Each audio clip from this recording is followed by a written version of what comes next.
Solve करते हैं class 10th NCERT mathematics exercise number 1.2 के क्वेश्चन नंबर 5 और 6 को। हमने यहाँ क्वेश्चन को राइट कर लिया है। दे रहा है कि जांच कीजिए कि क्या किसी प्राकृतिक संख्या n के लिए संख्या 6 पावर n अंक शून्य पर समाप्त हो सकती है। अगर थोड़ा सा केयरफुली समझने का प्रयास करें इसे, तो यहाँ दे रहा है कि कोई संख्या 6n प्रकार की कोई संख्या है, तो क्या वो शून्य पर समाप्त हो सकती है, जहाँ n क्या है, एक प्राकृतिक संख्या है। अगर रफली समझे यहाँ पर 6n, जहाँ n क्या है, एक प्राकृतिक संख्या है। प्राकृतिक संख्या क्या होती है? गिनती की संख्याओं को हम प्राकृतिक संख्या कहते हैं, यानी ये 1 से स्टार्ट होती है। तो अगर इसकी हम पावर 1 2 3 4 5 जो भी कर दें, और यदि इसको एक्सपेंड करके इसकी वैल्यू फाइंड करें, तो क्या वो शून्य पर समाप्त होगी? जैसे अगर हम यहाँ 6 की पावर 2 कर दें या फिर 6 की पावर 5 कर दें, तो क्या इसे सॉल्व करने के बाद जो इसकी वैल्यू आएगी, जो इसका आंसर आएगा, वो 0 पर समाप्त होगा? इसे ही प्रूव करना है। और मैं बता दूं कि कोई भी ऐसी संख्या जो शून्य पर समाप्त होती है, यदि उसका हम प्राइम फैक्टराइजेशन करें, अभाज्य गुणनखंड करें, तो उसके अभाज्य गुणनखंड में कम से कम एक बार 2 और 5, 2 और 5 का एक पेयर होगा जरूर। अगर नहीं होगा तो वो संख्या कभी भी शून्य पर समाप्त नहीं हो सकती। यानी एक कंडीशन है कि कोई भी संख्या हो, यदि उसमें 2 और 5, 2 और 5 का एक पेयर हो, तो वो संख्या शून्य पर समाप्त होगी, नहीं है तो नहीं होगी। तो सोल्यूशन करते हैं हम इसका। तो यहां हम लिखेंगे 6 पावर n का अभाज्य गुणनखंड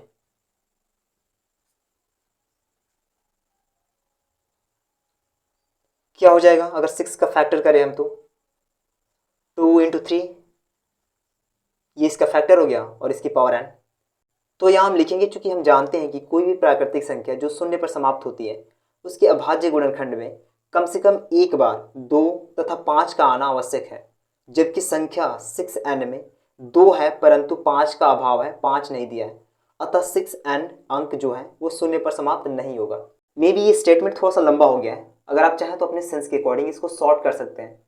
कुल मिला के कहना यही है कि कोई भी संख्या जिसके प्राइम फैक्टर में अगर 2 और 5 इन दोनों का पेयर है, तो ही वो संख्या 0 पर समाप्त होगी, नहीं है तो नहीं होगी। तो आप देख पा रहे हैं 6n क्या था, इसका प्राइम फैक्टराइजेशन करने पर 2 और 3 आ रहा है, 5 नहीं है, इसीलिए शून्य पर समाप्त नहीं होगा। तो ये रहा इसका सोल्यूशन। अगले क्वेश्चन को देखते हैं। क्वेश्चन नंबर 6 दे रहा है कि व्याख्या कीजिए कि 7 इंटू 11 इंटू 13 प्लस 13 और 7 into 6 into 5 into 4 into 3 into 2 into 1 plus 5 भाज्य संख्याएं क्यों हैं। यहाँ इसे प्रूव करना है कि जो नंबर दे रहा है ये और ये दोनों भाज्य हैं, तो क्यों हैं। पहले तो ये जानते हैं कि भाज्य संख्याएं होती क्या है। तो वैसी संख्याएं जिसके न्यूनतम 3 गुणनखंड हो, अधिकतम चाहे जितने हो सकते हैं, न्यूनतम 3 गुणनखंड हो, तो वैसी संख्याएं भाज्य संख्या कहलाती है। जैसे अगर आप देखें यहाँ पर, तो अगर हम 10 को ले लें, तो इस 10 को हम कितने फैक्टर के रूप में लिख सकते हैं? हम इसको ऐसे लिख सकते हैं 1 इंटू 10, या फिर 10 इंटू 1, या फिर 2 इंटू 5, या 5 इंटू 10, एक्सट्रीमली सॉरी 5 इंटू 2 हो जाएगा। तो आप देख पा रहे हैं इस 10 के 4 फैक्टर हो गए।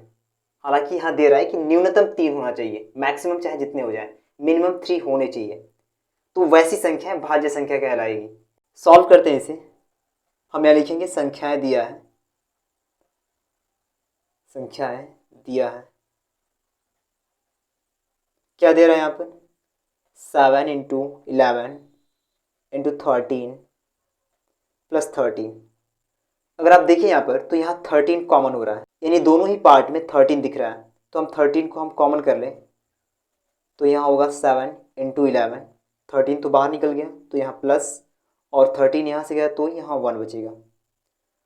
सॉल्व कर ले इसको। 13 ब्रैकेट में 11 7 जा 77 होता है, प्लस 1, ऐड करेंगे इसको 13 इंटू 78।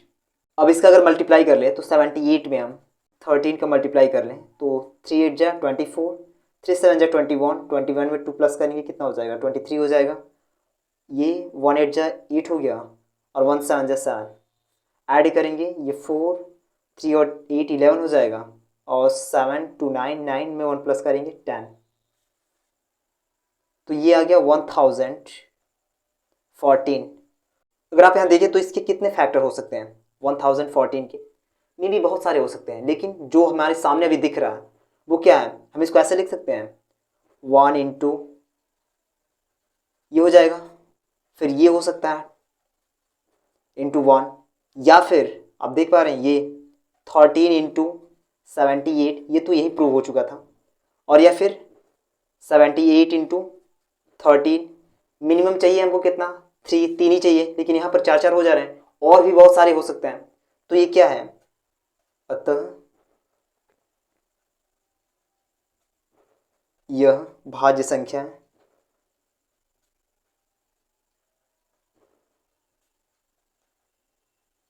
क्योंकि इस एक को छोड़कर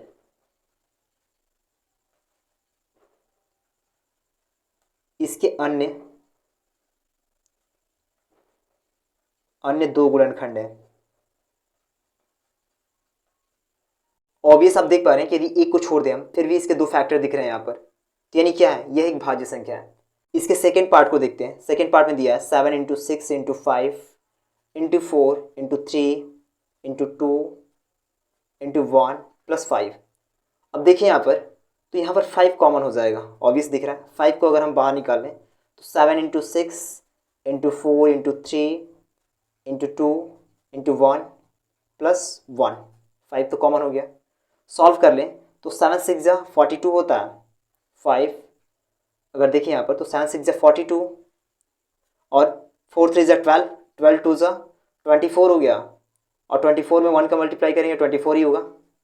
इन दोनों का आपस में कर लेते हैं, तो 4 2 जा 8 हो जाएगा, 4 4 जा 16, 2 2 जा 4 और 2 4 जा 8 हो जाएगा। ऐड करेंगे 8 और 4 और 6 10 हो जाएंगे, 8 1 9, यहाँ से एक कैरी हुआ, उसको ऐड करेंगे 10 हो जाएगा। तो ये हो जाएगा 1008 प्लस, आप देख पा रहे हैं 1 है यहाँ पर, ऐड करेंगे 5 इंटू, अगर इसको हम क्रॉस कर दें 5 इंटू 1009 मल्टीप्लाई कराएंगे तो ये 5000 तो ऐसे ही हो जाएगा, और 9 5 जा 45 होता है, तो यानी 5045, 5045। अब आप देखिए यहाँ पर, तो इसके भी बहुत सारे फैक्टर हो सकते हैं, लेकिन अभी जो विजिबल हो रहा है हम इसको ऐसे लिख सकते हैं। एक तो क्या, अगर देखें यहाँ पर तो 5 गुणा 1009 के रूप में लिख सकते हैं, या फिर 1009 गुणा 5 के रूप में लिख सकते हैं, या फिर 1 गुणा 5045 के फॉर्म में लिखा जा सकता है। तो कई सारे फैक्टर दिख रहे हैं, तो सेम इसी स्टेटमेंट को आप कॉपी कर सकते हैं कि अतः यह भाज्य संख्या है, क्योंकि एक को छोड़कर इसके अन्य दो फैक्टर हैं। तो ये रहा क्वेश्चन नंबर 6। अपने नेक्स्ट वीडियो में हम डिस्कस करेंगे क्वेश्चन नंबर 7 को। अभी के लिए इतना है, साइनिंग ऑफ।